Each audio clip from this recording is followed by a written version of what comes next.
I'm Akiva Martyr. And I'm Jenna Katz. And this is Shield News with your Week at a Glance.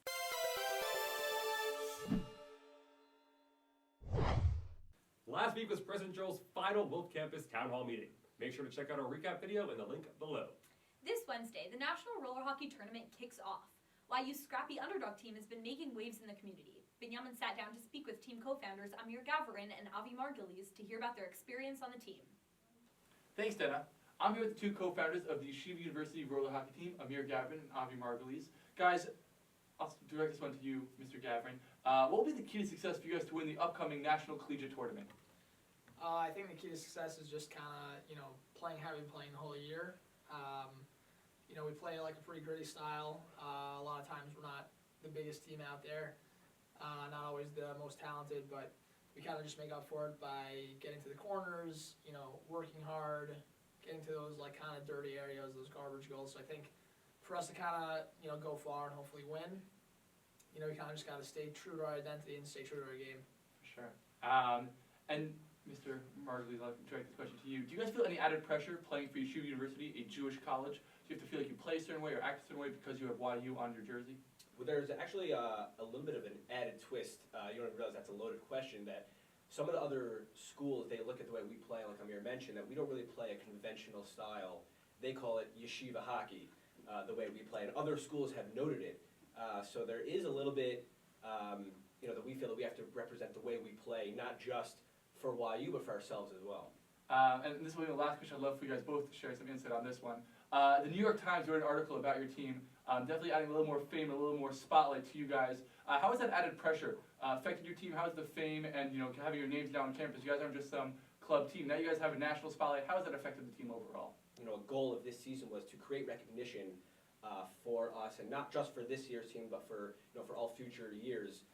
So being in the New York Times was definitely something that we feel will be a stepping stone to continue to build this program. Not just for this year, but both of us being graduating seniors, we want this team to continue. We want the success to be a staple of YU athletics. Our main goal is we want to keep it going and give it to future students, and we think that A, there's a huge need for it, and B, there's also huge opportunities. So I think that the pressure of the article was really non-existent, because to us it's really just a means to an end, and the end is to make it that YU has a team that can compete perennially at the national level against schools like the Ohio States, the Michigans, the USCs, the Florida States, which are teams that we're going to be playing next week.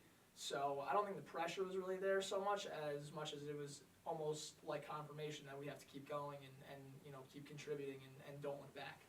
Well, it's a tremendous story, and I'll be watching. I hope as many viewers as you guys can. Please tune into the games. You can follow the roller hockey team on all forms of social media. I know you guys have a Facebook page, Snapchat, Instagram. I know the games will be live broadcasted for people to watch. Yeah. So make sure to tune in and follow the team and cheer on our YU roller hockey team. Thank you guys so much for joining me here on Shield News. Thank you for having us. Thanks, Binyamin, and you can find a link to the live feed in the video description below. And now we're to Abigail with events. Hi, I'm Abigail Adler, and Yeshua Zerman is nowhere to be found. Midterms got you bugging out? It's time to take a chill pill at an event titled Release!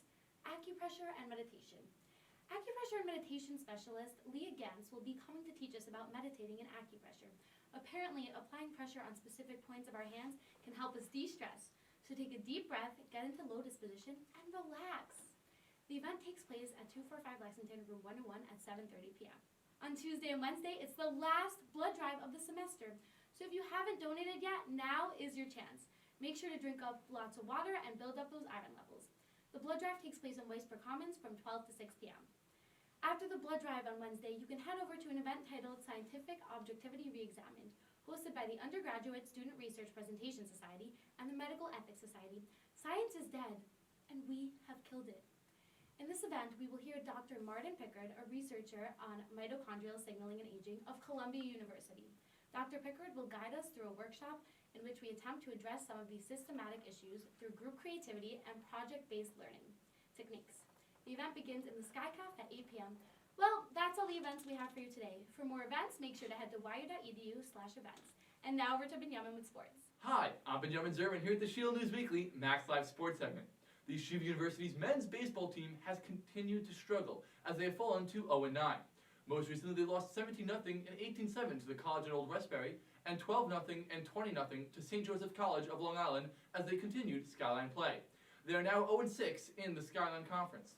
I heard that if you're looking for some water on the bench, just look for the pitcher. Did you see the guy with quad arms play tennis? He has a great forehand. The men's tennis team has remained undefeated as they started Skyline play. They beat Purchase College 8-1 and Mount St. Mary College 9-0. This brings their record to 7-0 and 2-0 in Skyline play. I've recently visited a tennis factory. The walls in this tennis factory were so thin that when I tried to get some work done, all I heard was people making a racket. The men's volleyball team has risen their record to 5-12 and 2-4 in conference play. They've picked up wins against Webb Institute 3-2 and St. Joseph's College of Brooklyn 3-0. After one player spiked the ball, I heard him scream, "Sorry, dear, do you need a manicure with that facial?" The women's softball team has gotten themselves stuck in a little bit of a losing streak, dropping 6 straight games, bringing their record to 2-6. They lost 24-0 and 8-0, and then 17-0 and 11-0 to the Sage Colleges. My jokes about baseball and softball must leave you guys in stitches, and don't worry, I won't stop. Make sure to check out the YU men's roller hockey team as they compete in Fort Myers, Florida next week in the Collegiate Championships. I interviewed them earlier, so make sure if you just skipped to my part to go back and watch that interview. They had some real insights about the team. That's it for me here. It has been real. For more Maccabee scores and updates, be sure to check out YUMax.com. Let's go, Max. Well, that's it for this edition of We Got a Glass. Be sure to check us out on Facebook, Instagram, and Snapchat. I'm Kiefer Martyr, I'm Dana Katz. and you're watching Shield News.